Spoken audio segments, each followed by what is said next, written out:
Rachel never hesitated when she saw the struggling veteran on the street. She reached into her purse and handed over her last $1,000, her entire savings. It was a simple act of kindness. But 30 minutes later, when a black SUV pulled up beside her and a high-ranking army general stepped out, she realized her life was about to change forever. Rachel sat on a worn-out park bench, clutching her coffee cup as the cool breeze brushed against her face. Her mind was heavy. Bills were piling up, her rent was overdue, and her job barely covered the basics. But none of that mattered when she saw him. An elderly man sat a few feet away, his thin, weathered hands gripping a cardboard sign. Veteran. No family. No home. Just hungry. Rachel swallowed hard.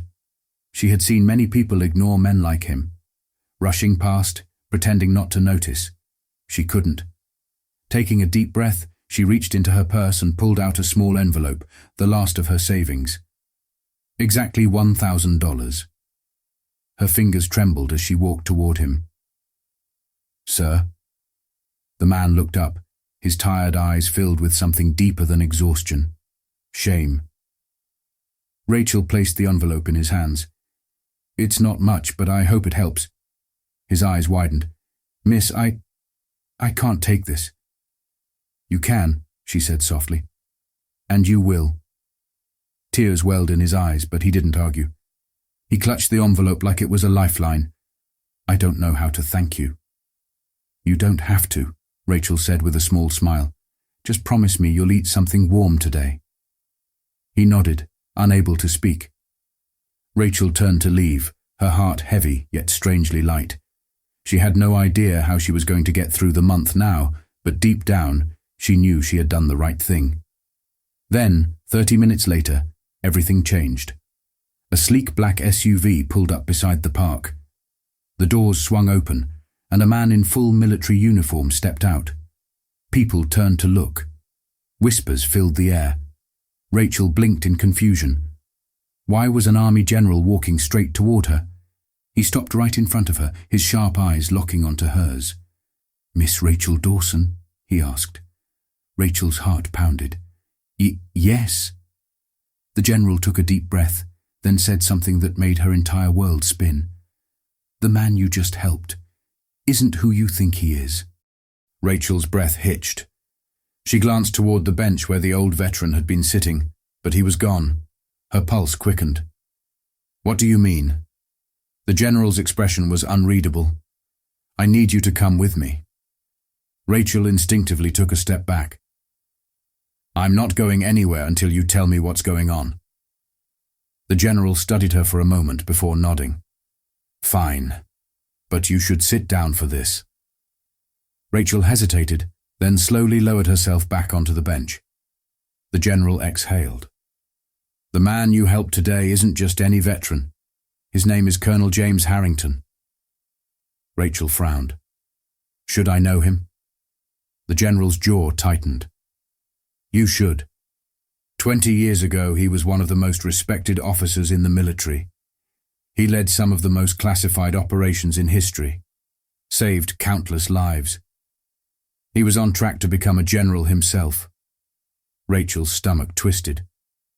"So, what happened?" The general's eyes darkened. "He vanished." She blinked. "What?" "One day, he walked away from everything. His career, his men, his life. No one knew why. No one could find him." The general shook his head. "Until today." Rachel felt a chill creep up her spine. The man she had just given her last $1,000 to had been missing for 20 years. "But why was he homeless?" she asked. "How does someone like that end up on the streets?" The general exhaled. "That's what we're trying to figure out. But one thing is clear. You did something today that no one else has been able to do in 2 decades. You found him."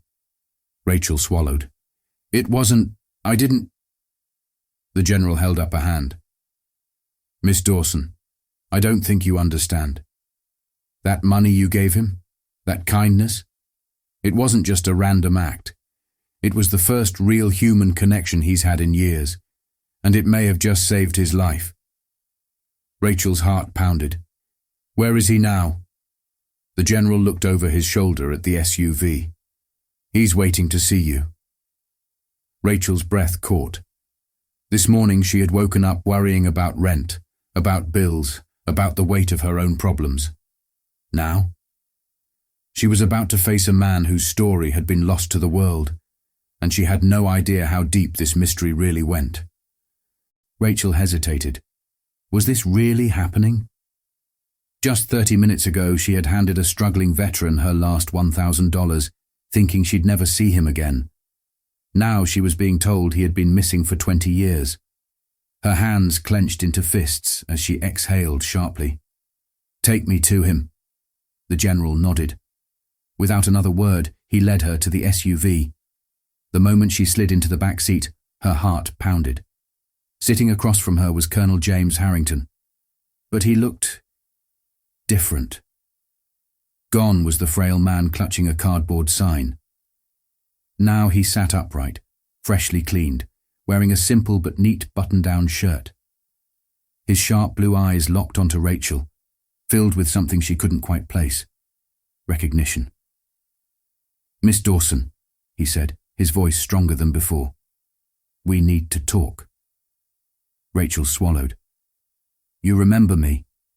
The colonel smiled slightly. "Hard to forget someone who changes your life in an instant." She felt a lump in her throat. "I just gave you some money. That's not life-changing." Harrington shook his head. "Number. You saw me." His fingers tapped against his knee. "Do you know how long I've been invisible?" Rachel stayed quiet. 20 years, Harrington continued. 20 years I've watched the world pass me by.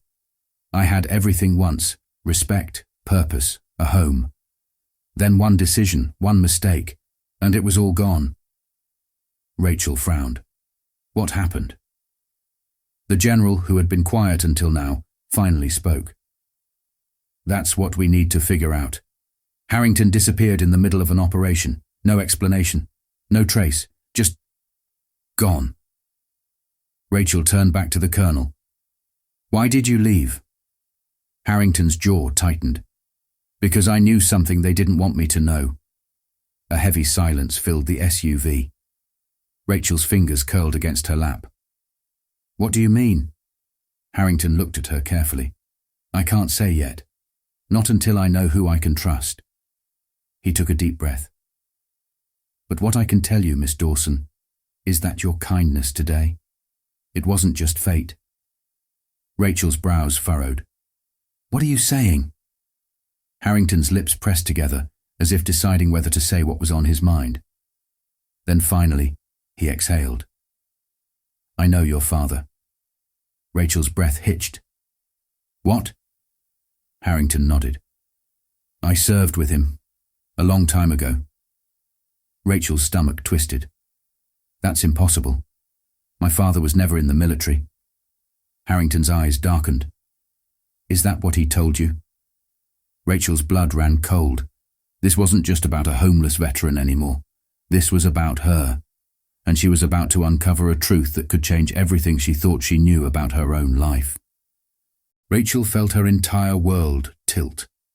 Her father? Connected to a disappeared military officer? That made no sense. She shook her head. "Number, my dad was an accountant. He worked at a finance firm his whole life." Harrington studied her carefully. "That's what he wanted you to believe." Rachel's hands clenched. "You're saying my father lied to me?" Harrington exhaled. "I'm saying your father wasn't who you think he was."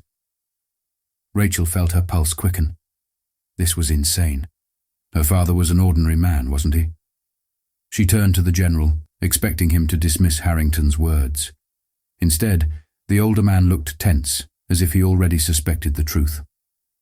"Colonel," the general said, his voice tight, "how exactly did you know Rachel's father?" Harrington's jaw tightened. He leaned forward slightly, lowering his voice. "Because he was part of the same classified operation that got me erased." Rachel's stomach dropped. Harrington's fingers tapped against the seat as he continued. "Your father and I were on a mission 20 years ago. a mission that went sideways. But the difference between him and me? He gave a humorless chuckle. He got out clean. I didn't. Rachel shook her head. That's impossible. He was just a normal dad.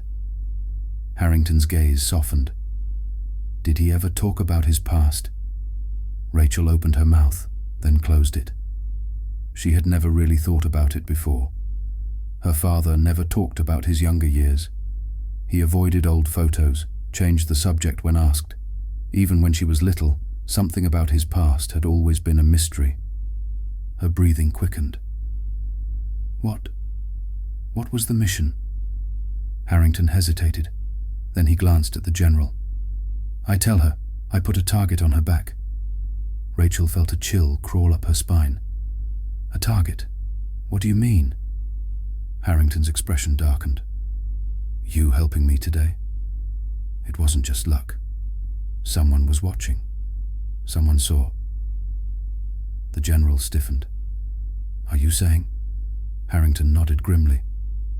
They know she's connected to me now, and if they're still trying to bury the truth. He turned to Rachel. They'll come for you next. Rachel's breath caught. First, she gave a struggling veteran her last $1,000. Now, she had just stepped into a 20-year-old government conspiracy that had been waiting to resurface. And the worst part? She had no idea who she could trust.